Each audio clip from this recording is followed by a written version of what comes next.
हिंदी है हम वतन है हिंदुस्तान हमारा, सारे जहां से अच्छा हिंदुस्तान हमारा। इकबाल साहब जो प्रमुख कवि रहे, उनकी ये पंक्तियां, गौरवपूर्ण पंक्तियां सुनकर हमारे मन में एक विशिष्ट जोश, एक गौरव, इन चीज़ों का एहसास होता है। तो आज का जो हमारी क्लास है, जो चैप्टर है, वो है राजभाषा हिंदी एक सामान्य परिचय। तो इस क्रम में हम आगे चलें तो भारतेंदु हरिश्चंद्र जी ने, मैंने कहा ये भारतेंदु हरिश्चंद्र जी हिंदी काव्य के, हिंदी साहित्य के एक दीप्तिमान कीर्ति स्तंभ हैं, जिनकी कीर्ति आज तक गाई जा रही है। उन्होंने कहा है, निज भाषा उन्नति है सभी उन्नति को मूल, बिन निज भाषा ज्ञान के मिटत नहीं कुछ। तो भारतेंदु हरिश्चंद्र जी की इन पंक्तियों से आपने समझा कि अपनी एक भाषा, किसी भी राष्ट्र की एक भाषा होती है, उसी से सब कुछ, उसका उन्नति के फल फूल उस पर लगते हैं।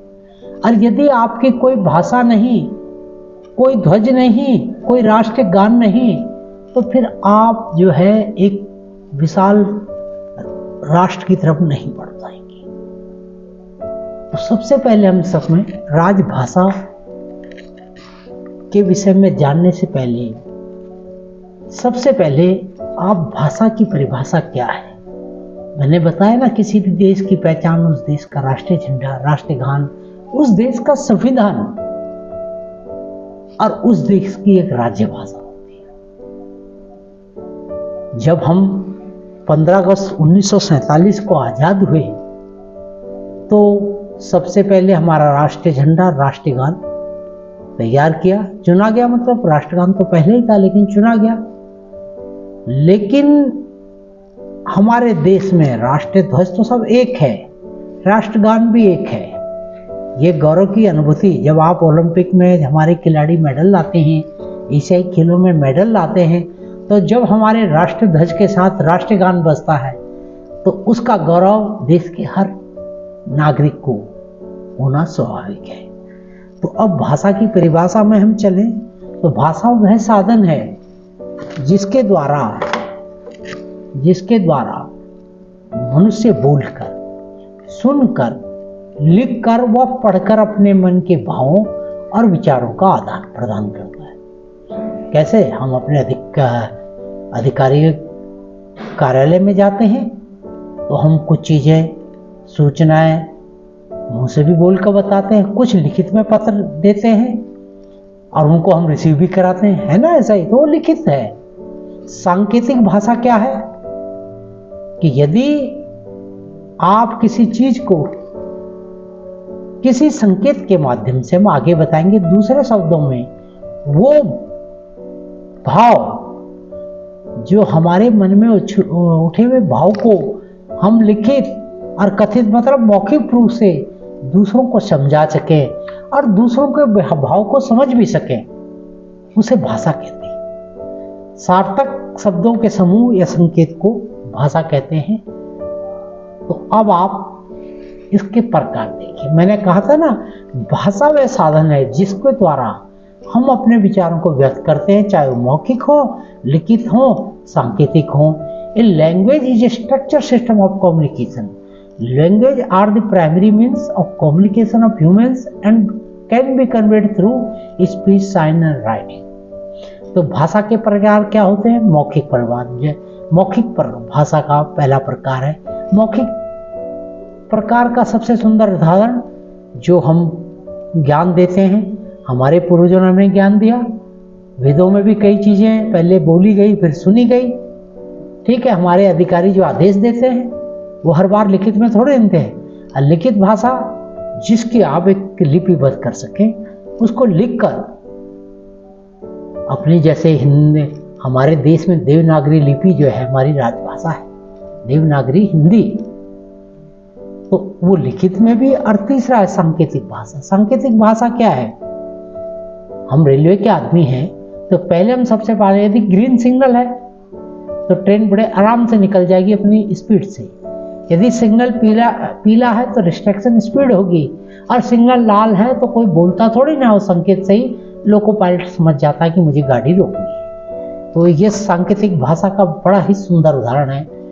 अब भाषा के विभिन्न रूप, भाषा के मुख्य रूप आप कंफ्यूज होते हैं कई बार कि मातृभाषा क्या, मदर टंग, वह बोली व भाषा जो बच्चे को जन्म से माता पिता सिखाते हैं या सुनाते हैं। जिस घर परिवार में जो भाषा बोली जाती है वह उसकी मातृभाषा है। मातृभाषा जन्म में माँ क्या होती है, बच्चे की सर्वप्रथम गुरु माँ होती है। तो कुछ भाषाएं जैसे पंजाब में देखें तो पंजाबी, गुजरात में कुछ गुजराती भाषा, या उत्तराखंड में जाए तो उत्तराखंडी, वो अपने पर वो उनकी मातृभाषा है। ठीक है ना। भारत में बोलियों के अलावा कुछ अन्य भाषाएं भी हैं और वे संबंधित राज्य के निवासियों की मातृभाषा है। इन सभी भाषाओं को स्थान में जो हमने बताया, अभी हम आगे पढ़ेंगे, जो 22 भाषाएं अनुच्छेद में हमें दी गई हैं भारतीय संविधान में, तो उसमें कुछ है हिंदी, मराठी, बंगला, गुजराती, तमिल, तेलुगु, असमिया, पंजाबी, कन्नड़, मलयालम इत्यादि। तो मातृभाषा जो बच्चा जन्म से सीखता है, घर आसपास के माहौल से, ये लिखित में नहीं है, मतलब जो सुन के सीखा गया। अब आया राष्ट्रभाषा। ये क्या है, नेशनल लैंग्वेज। राष्ट्रभाषा वह भाषा होती है जो किसी भी राष्ट्रीय देश की अधिकांश, ज्यादातर या बहुत ज्यादा जनसंख्या, पॉपुलेशन वो हो जो उस भाषा को बोलती है और समझ जाती है। ये बड़े आश्चर्य का विषय है कि आज भी भारत में कोई राष्ट्रीय भाषा नहीं है, लेकिन संविधान के अंतर्गत हिंदी को एक राजभाषा के रूप में स्वीकार किया गया है। तो राष्ट्रभाषा हमारी आज भी कोई नहीं है, तो नेशनल लैंग्वेज हमारी कोई नहीं है अभी भी। अब तीसरी और महत्वपूर्ण भाषा की तीसरा महत्वपूर्ण है राजभाषा, ऑफिशियल लैंग्वेज, राजकाज की भाषा। जो भाषा देश के राजकीय कार्यों में लिखित रूप में प्रयोग की जाती है वह राजभाषा है। जितने भी कार्य लिखित में, जैसे भी कोई ऑर्डर लिखित में देने हैं तो हिंदी या हिंदी के अनुवाद के साथ जरूर होंगे। तो इस प्रकार हिंदी हमारी राजभाषा है, राष्ट्रभाषा कोई नहीं है। और मातृभाषा जो जिस प्रांत क्षेत्र में पैदा हुआ है और जो वहाँ उसको सिखाई जाती है बच्चों में, राष्ट्रभाषा है। आजादी के बाद सन 15 अगस्त 1947 के बाद सबसे पहले अपना झंडा, राष्ट्रगान और उसके बाद राजभाषा के लिए सबसे ज्यादा पंडित जवाहरलाल नेहरू जी ने सबसे पहले राजभाषा के रूप में हिंदी को एक कमेटी के माध्यम से स्वीकार किया गया। और हिंदी को क्यों किया गया? क्योंकि हिंदी लगभग 45% से ज्यादा लोग, भारतीय लोग 44 और 45 के बीच इसका प्रयोग करते हैं, समझ सकते हैं और लिख सकते हैं। इसलिए हिंदी को इस देश की राजभाषा का दर्जा दिया गया है। अब आगे, अभी हमने परिचय इसका आपको रूपरेखा बताई कि राष्ट्रभाषा प्रचार समिति की स्थापना सन 1936 में हुई थी। महात्मा गांधी जी ने वर्धा एक जगह है, वहां इसकी स्थापना की गई थी। हिंदी को लेकर बना कानून आजादी के बाद एक समिति थी, संविधान समिति, बाबा साहेब भीमराव अंबेडकर जी की अध्यक्षता में एक समिति बनाई गई। उसमें कन्हैयालाल माणिकलाल मुंशी जी और नरसिंगा गोपाल स्वामी अयंगर को भाषा संबंधी बनाने की जिम्मेदारी दी गई। एक राष्ट्र एक, इससे पहले, अभी आजादी से पहले की भी काफी मैंने बताया ना, 1936 में महात्मा गांधी जी ने किया एक राष्ट्र एक राजभाषा, राष्ट्रभाषा, भाई एक राष्ट्र हो। अच्छा, ये भी मैं आपको बताना चाहूंगा, ज्यादातर देशों की राजभाषा, राष्ट्रभाषा लगभग एक होती है। ठीक है ना, ज्यादा देशों की राजभाषा, राष्ट्रभाषा एक होती है। तो गांधी जी ने उससे पहले भी बड़े प्रयास किए। डॉक्टर राजेंद्र प्रसाद, जवाहरलाल नेहरू, नेताजी सुभाष चंद्र बोस जैसे गणमान्य व्यक्तियों को इस कमेटी में, इस समिति में रखा और इन्होंने हमारे देश की राष्ट्रभाषा समिति में राष्ट्रभाषा राजभाषा बनाने के लिए बहुत योगदान दिया। भारतीय संविधान की धारा बाबा साहब भीमराव अम्बेडकर जी की अध्यक्षता में बनी, कि धारा, संविधान की जो धारा है 343 और 351 के अनुसार भारतीय गणराज्य द्वारा स्वीकृत राष्ट्रलिपि देवनागरी में लिखी जाने वाली राष्ट्रभाषा हिंदी का संपूर्ण भारत में प्रचार प्रसार और विकास करना है और देशव्यापी व्यवहार कार्यों के लिए सुविधा पैदा है। देवनागरी हिंदी, देवनागरी संस्कृत भी होती है।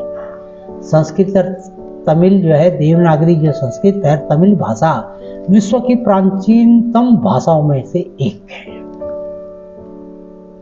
तो अब संविधान की धारा 343 और 351 के अंतर्गत हमने ये अधिकार राष्ट्रपति जी के द्वारा दिया गया और इस समिति ने इस कार्य को देश भर में फैलाने का कार्य किया। अब इसके बाद मैंने बताया कि ज्यादा 15 अगस्त 1947 को देश की आजादी के फौरन बाद भारतीय संविधान में एक समिति बनाई गई, जिसमें अभी आपने एंगर साहब को और मुंशी साहब का नाम लिया। तो 14 सितंबर 1949 को ये रिपोर्ट पेश हुई और ये निर्णय लिया गया कि हिंदी केंद्र की आधिकारिक भाषा होगी, संघ की या केंद्र की। संघ का मतलब केंद्र सरकार, क्योंकि भारत में अधिकतर क्षेत्रों में ज्यादातर हिंदी बोली जाती है। मैंने कहा ना कि 44% से ऊपर लोग हिंदी बोलते हैं और बाकी भाषाएं तो काफी लोग बोलते हैं। जगह जगह कोस कोस पर बदले पानी, 4 कोस पे बदले पानी, आपने सुना भी होगा। तो इसलिए हिंदी को राजभाषा बनाने का निर्णय लिया। ये कौन सा दिन था? 14 सितंबर 1949। तो इसलिए प्रतिवर्ष 1953 से हमने पूरे भारत में 14 सितंबर को प्रतिवर्ष हिंदी दिवस के रूप में मनाया जाता है। पूरे देश में, पूरे देश के सरकारी कार्यालयों में जगह जगह इसके आयोजन होते हैं, सेमिनार होते हैं, हिंदी की प्रतियोगिताएं होती हैं। तो इन सब चीज़ों को 14 सितंबर 1949 की याद में 14 सितंबर को प्रत्येक वर्ष दिवस मनाए जाते हैं। हिंदी संबंधी बहुत कार्यक्रम इसमें समारोहित किए जाते हैं। स्वतंत्रता की प्राप्ति के बाद काका कालेलकर समिति, हजारी प्रसाद द्विवेदी, सेठ गोविंददास आदि साहित्यकारों को लेकर इस हिंदी के प्रचार और प्रसार के लिए बहुत कुछ काम किया गया। हिंदी दिवस का इतिहास मैंने क्या बताया। वर्ष 1918 में गांधी जी ने हिंदी साहित्य सम्मेलन में हिंदी भाषा को राजभाषा बनाने को कहा था। इसे गांधी जी ने जनमानस की भाषा कहा। आप देखें, बम्बई में जो भी फिल्में होती हैं, चलचित्र होता है, सिनेमा होता है, उसका उच्चारण क्या है? जो भी उसके डायलॉग वगैरह होते हैं अधिकतर हिंदी में है, तभी पूरे भारत में वो फिल्में लोग देखते हैं। वर्ष 1949 में स्वतंत्र भारत को राजभाषा की प्रसन्न पर देखिए, महात्मा गांधी 1918 से ही देश के लिए एक राष्ट्रभाषा या राजभाषा की प्रक्रिया में जुड़े थे और बहुत मेहनत कर रहे थे। भारतीय संविधान के भाग 17 के अनुच्छेद 343(1) में इस प्रकार वर्णित है कि संघ की राजभाषा हिंदी और लिपि देवनागरी होगी। अच्छा, राजभाषा हिंदी, लिपि मतलब लिखने वाली, जिसमें आप लेखन करते हैं, देवनागरी होगी। संघ के राजकीय प्रयोजन के लिए प्रयोग होने वाले अंक वो हिंदी देवनागरी के ना होके अंतरराष्ट्रीय 1 2 3 4, ये जैसे 3 4 3, इस तरह ये एक साथ ये देवनागरी अंतरराष्ट्रीय रूप होगा। संविधान के 343 के दूसरे अनुच्छेद में पहला था, दूसरे कि संविधान लागू होने से 15 वर्ष तक। अब आप 1949-50 की हम बात कर रहे हैं, आजादी के बाद, तो संविधान लागू होने से 15 वर्ष तक, संविधान कब हुआ था हमारा? 26 जनवरी 1950, जब हम गणतंत्र दिवस मनाते हैं। तो 1950 से 26 जनवरी 1965 तक अंग्रेजी भाषा, क्यों? क्योंकि हमें एक ऐसी भाषा भी चाहिए थी जो कि जनमानस के साथ साथ पत्राचार में, चाहे हम वो तमिलनाडु को लिखें चाहे केरला को लिखें, उन पत्रों का एक हिंदी में ही, जैसे तमिल में हिंदी भाषी कम है, लिखने वाले कम है, तो अंग्रेजी भाषा सरकारी कार्यों में पूर्ववत चलती रही। तो अंग्रेजी क्या हुई? एक सहायक राजभाषा, जो ये माना गया था कि 1965 तक हम पूरी तरह हिंदी पर स्विच ओवर कर लेंगे। इस अवधि में राष्ट्रपति सरकारी कागजों में अंग्रेजी के स्थान पर हिंदी और भारतीय अंकों के अंतर्राष्ट्रीय रूप के स्थान पर देवनागरी रूप के प्रयोग को आदेश द्वारा प्रदर्शित कर सकते हैं। यदि राष्ट्रपति महोदय चाहे तो अंग्रेजी के स्थान पर हिंदी तथा भारतीय अंकों के अंतर्राष्ट्रीयकरण के आधार पर इसको प्रयोग करने का आदेश दे सकते हैं। अब आइए, अब जो हिंदी दिवस है, जो 14 सितंबर को मैंने आपको बात कही, वो हमारे देश में मनाया जाने वाला एक बहुत बड़ा आधिकारिक कार्यक्रम है, जिससे ज़्यादा से ज़्यादा देश में हिंदी भाषियों की, हिंदी में काम करने वालों की प्रतिभा को आगे बढ़ाया जाए। इसके पश्चात अब आप सोचेंगे विश्व हिंदी दिवस क्या है? आज यदि हमें संसार में रहना है, अपनी प्रभुता सिद्ध करनी है, तो विश्व हिंदी दिवस जो 10 जनवरी को मनाया जाता है, 10 जनवरी को क्यों मनाया जाता? कि विश्व में हिंदी का विकास करने और उसको प्रसारित करने के उद्देश्य से विश्व हिंदू सम्मेलन 10 जनवरी 1974 को नागपुर में हुआ था। ये देखिए, प्रथम विश्व हिंदी सम्मेलन 10 जनवरी 1974 को नागपुर में हुआ। ये परीक्षा में इस तरह के प्रश्न खूब पूछे जाते हैं कि विश्व हिंदी दिवस क्या है। विश्व हिंदी दिवस विदेशों में भारत के सभी दूतावासों में विशेष रूप से मनाए जाते हैं। सभी सरकारी कार्यालयों में जो देश से दूर हैं, उस पर भी हिंदी की गोष्ठियां होती हैं। अब प्रथम राजभाषा आयोग। अब सबसे पहले मैं बताऊं, किसी चीज को बढ़ाने के लिए, करने के लिए राष्ट्रपति ने संविधान के अनुच्छेद, संविधान जो बाबा साहब का बनाया हुआ है, तो उसमें प्रदत्त शक्तियों का प्रयोग करते हुए 7 जून 1955 को बाल गंगाधर खेर की अध्यक्षता में एक 21 और 22 में खैर साहब की एक समिति का गठन किया। इसे प्रथम राजभाषा आयोग 1955 या खैर आयोग के नाम से जाता है। इसका क्या काम, क्या उद्देश्य है किसी चीज को? कि संघ के सरकारी कामकाजों के लिए हिंदी भाषा का अधिक से अधिक प्रयोग करना, ठीक है। और संघ के सभी या कुछ सरकारी कामों के लिए अंग्रेजी भाषा के प्रयोग की मनाही। भाई कम से कम आप हिंदी को बढ़ाएं और अंग्रेजी को कम करें। अब देखिए, संविधान के अनुच्छेद 348 में वर्णित सभी अथवा कुछ कामों के लिए किस भाषा का प्रयोग किया जाए, मतलब अभी हम आगे चलेंगे कि हमने पूरे देश के राज्यों को किस प्रकार बांटा गया है और उसमें किस भाषा का प्रयोग होगा, ये अगली स्लाइड में आप देखिए। राजभाषा अधिनियम, उसके बाद आया राजभाषा अधिनियम 1963। ये कब लागू हुआ? इस 10/5/1963 को लागू हुआ और इसका संशोधन हुआ 1967 में। तो राजभाषा अधिनियम की 9 मुख्य धाराएं हैं। अभी हम इस वीडियो के बाद हर एक राजभाषा अधिनियम 1955, 63 और आगे आने वाले, इसमें 9 धाराएं थी।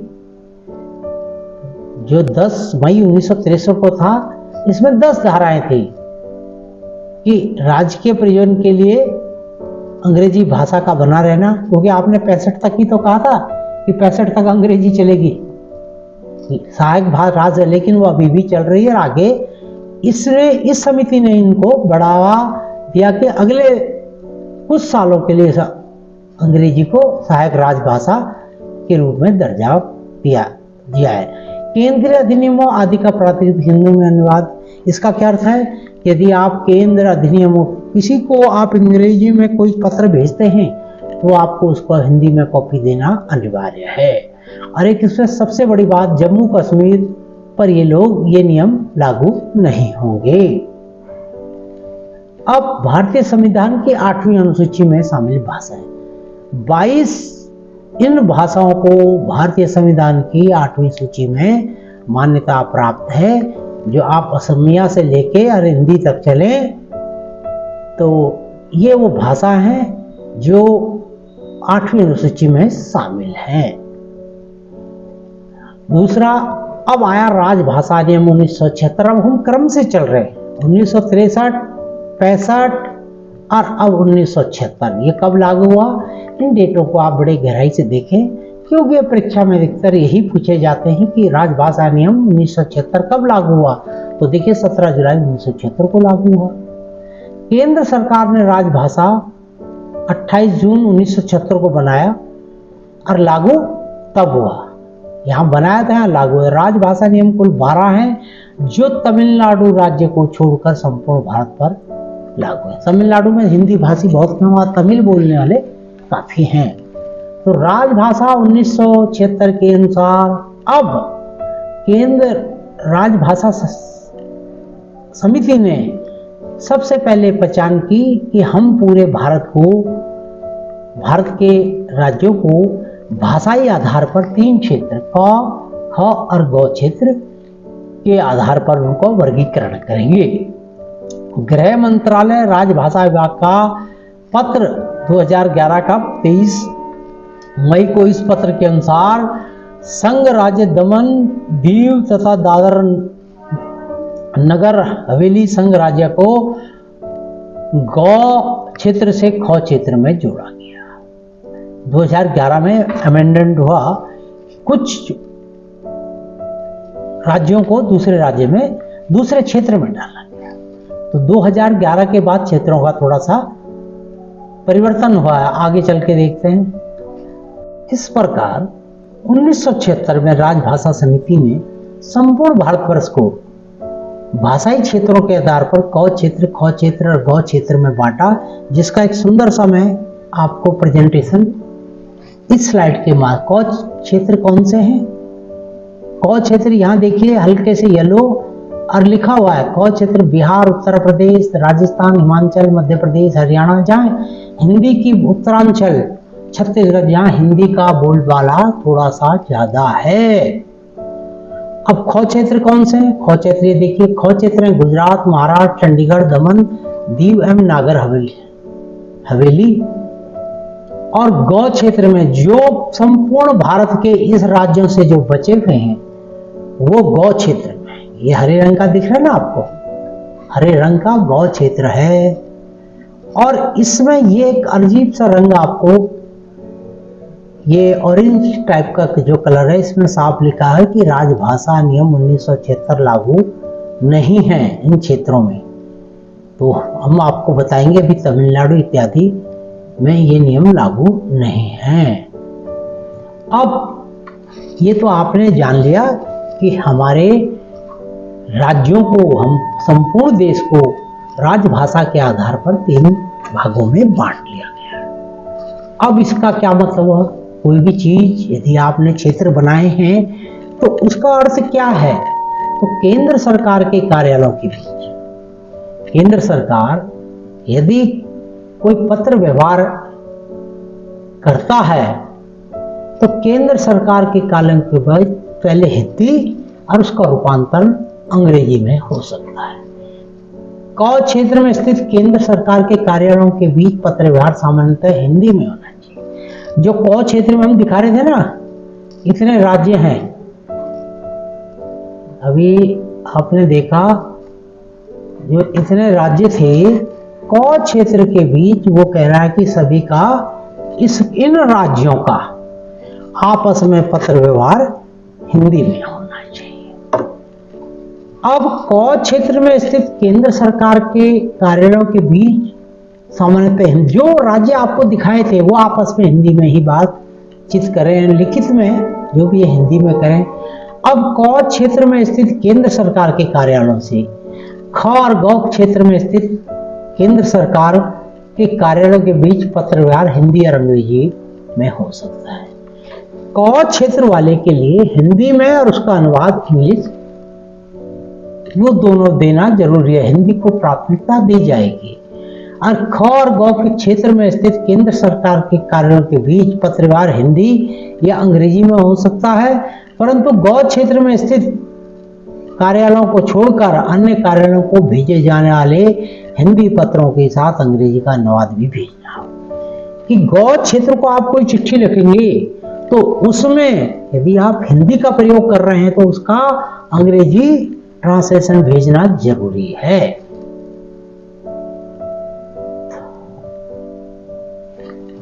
तो इस प्रकार हमने ये देखा कि क्षेत्रवार कितनी जगह बांटा गया और ये पत्र व्यवहार सरकारी जो पत्र राजकाज, राजभाषा मतलब जो राजकाज की भाषा, ऑफिशियल लैंग्वेज। तो राजभाषा आयोग की सिफारिशें क्या गई कि संघ लोक सेवा आयोग द्वारा आयोजित परीक्षाओं का माध्यम अंग्रेजी तो बना रहे, फिर इनको कुछ समय बाद हिंदी को वैकल्पिक माध्यम के रूप में अपना लिया जाए। और ये ऐसा आजकल हो रहा है, आपने देखा ना यूपीएससी में हिंदी में भी आप पत्र का अपना आंसर दे सकते हैं, हिंदी भाषी लोग भी उसमें होते हैं।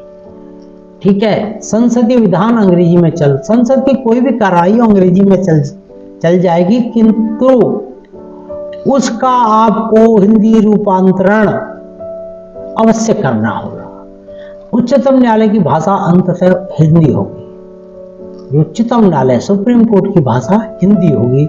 सभी प्रदेशों में हिंदी सामान्यतः सभी निर्णय नियमित आदेशों की भाषा होगी। और आपने देखा भी होगा जितने भी आदेश आते हैं, इवन कई मैनुअल भी दोनों तरफ, एक तरफ अंग्रेजी और एक तरफ हिंदी, उसमें स्पष्ट की होती है। अब राजभाषा समितियां क्या है, ये भी तो आपने नियम पढ़े 1955, 1963, राजभाषा नियम 1976 के प्रावधानों का अनुपालन सूचित करेगी। तो राजभाषा समिति क्या करती है? राजभाषा समिति एक केंद्रीय हिंदी समिति है। राजभाषा की कौन सी प्रमुख दो समितियां हैं? केंद्रीय हिंदी समिति, इसके ये अध्यक्ष जो हैं माननीय प्रधानमंत्री जी होते हैं, जो भी उस समय प्रधानमंत्री रहे और जो वर्तमान में है, ये इनके अध्यक्ष होते हैं। इसके अलावा गृह मंत्री, राज्य मंत्री और 6 केंद्रीय मंत्रालयों के मंत्री, 6 राज्यों के, मतलब पूरे देश को इसमें आपको सम्मिलित करना पड़ेगा। उसमें समाज सेवी भी हो सकते हैं, उसमें हिंदी के विद्वान लोग हो सकते हैं, उसमें पत्रकार भी होंगे जो इस भाषा को, इस समिति को, केंद्रीय हिंदी समिति को जो प्रधानमंत्री की अध्यक्षता में बनी गई है, उसका हिंदी के प्रचार पर। दूसरी है संसदीय राजभाषा समिति, दूसरी प्रमुख समिति है संसदीय राजभाषा समिति। इस समिति का गठन राजभाषा अधिनियम,